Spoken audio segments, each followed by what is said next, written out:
औरत इन चीज़ों की बड़ी कदर करती है। इब्तदाई से फूलों की मोहब्बत ज़बान समझा गया है। इन पर कुछ ऐसा खर्च भी नहीं आता। अपने मौसम में तो ये बिल्कुल ही सस्ते मिल जाते हैं और अक्सर हर बाज़ार की नुक्कड़ पर लगा करते हैं। लेकिन जब ये देखा जाए कि आम खावंद नरगिस के फूलों का गुच्छा शायद ही घर ले जाता है तो इससे गुमान गुजरता है जैसे ये फूल सोने से भी महंगे थे या इतने नायाब थे जितने कोह आपस की फलक बूस चोटियों पर उगने वाले फूल। आखिर आप इस वक्त भी तो फूल ले ही जाते हैं जब आपकी बीवी बीमार होकर अस्पताल चली जाती है। बीमार होने से पहले ही इसके लिए फूलों के नजराने क्यों ना पेश किए जाएं? आप कल शाम ही इसके लिए गुलाब के चंद फूल क्यों ना ले जाएं? आप तजर्बा ही कर देखें, फिर देखिए क्या होता है। अपनी मसरूफियात के बावजूद जॉर्ज एम कोहान अपनी वालदा के आखिरी दम तक हर रोज़ एक मरतबा उन्हें टेलीफोन ज़रूर किया करता था।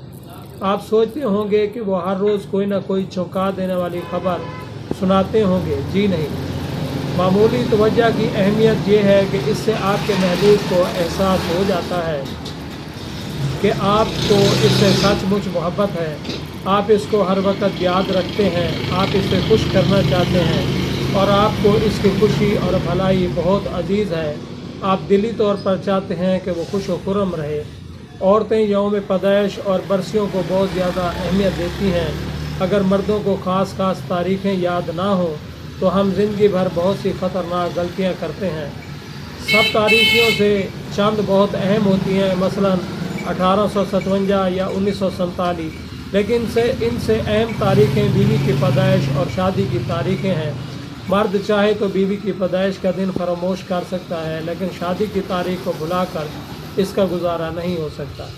शिकागो के नामवर जज जोसेफ शबात, जिन्होंने तलाक के 50,000 मुकदमों का फैसला किया और जिन्होंने 2000 जोड़ों में सुलह सफाई करा दी, फरमाते हैं अज़वाजी ज़िंदगी की तलखियों की बुनियाद अक्सर मामूली बातें होती हैं। इसी तरह ये ज़रा सी बात के खामद अपने काम पर जाने लगे तो इसकी बीवी से अलविदाई सलाम कह दे, बेशुमार शादियों को तबाह होने से बचा सकती है। रॉबर्ट ब्राउनिंग की ज़िंदगी अपनी बीवी एलिज़ाबेथ ब्राउन के साथ नहायत मुसर्रत बख्श तरीके से गुजरी और ये तारीख़ की एक मिसाली अज़वाजी ज़िंदगी थी। वो अपनी मोहब्बत को ज़िंदा और ताज़ा रखने के लिए हर मौके पर अपनी बीवी को खराज तहसीन पेश करने और इसकी तरफ ख़ास तवज्जो देने से ना चूकते। एलिज़ाबेथ ब्राउनिंग जब अपाहिज हो गई तो ब्राउनिंग इसके साथ इस तरह पेश आते थे कि एक मरतबा एलिज़ाबेथ ने अपनी बहनों को लिखा, और अब मैं हैरान होने लगी हूँ कि क्या मैं कोई सचमुच की फ़रिश्ता हूँ। अक्सर मर्द रोज़मर्रा की इन अदना तवज्जुहात की कदर व कीमत से वाकिफ़ नहीं। शादी का असली मतलब यही है, अदना और मामूली वाक़यात का एक तवील सिलसिला, और वो जोड़ा कभी खुश नहीं रह सकता जो इस असूल की तरफ तवज्जो नहीं देता। एडिना सेंट विंसेंट मिले ने एक मरतबा अपने एक मुख्तसर से गीत में इस असूल को यूँ बयान किया, मेरी सीसा बख्ती ये नहीं कि मेरी मोहब्बत जाती रही, मेरी सीसा बख्ती ये नहीं कि मेरी मोहब्बत जाती रही, लेकिन मुसीबत ये है कि नहायत मामूली बातों ने मोहब्बत को हड़प कर लिया। ये अल्फाज याद रखने का काबिल हैं। रेवेन्यू में अदालतें हफ्ते में 6 दिन तलाक देने में मसरूफ़ रहती हैं। हर 10 मिनट में एक तलाक का ऐलान कर दिया जाता है। आपके ख्याल में इतनी शादियों में से कितनी शादियां वक्तन किसी अहम वजह की बिना पर टूटी?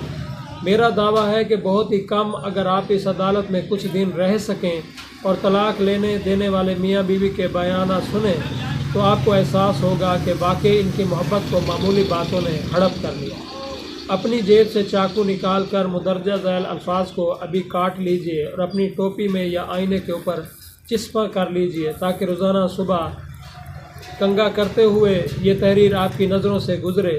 मैं इस दुनिया में फिर नहीं आऊँगा, इसलिए मैं किसी इंसान के साथ कोई भलाई कर सकता हूँ या इस पर कोई मेहरबानी कर सकता हूँ तो मुझे ज़रूर करनी चाहिए। मुझे इसे इल्तवा में नहीं डालना चाहिए और ना ही इसे फरामोश करना चाहिए, क्योंकि मैं इस दुनिया में फिर नहीं आऊँगा। चुनाचे अगर आप अपने घर को मुसर्रतों का सरचश्मा बनाना चाहते हैं तो इस असूल को कारबंद रहें। जिस मौके पर भी आप अपने साथी पर तवज्जो दे सकें ज़रूर दीजिए। अस्सलामु अलैकुम व रहमतुल्लाहि व बरकातहू।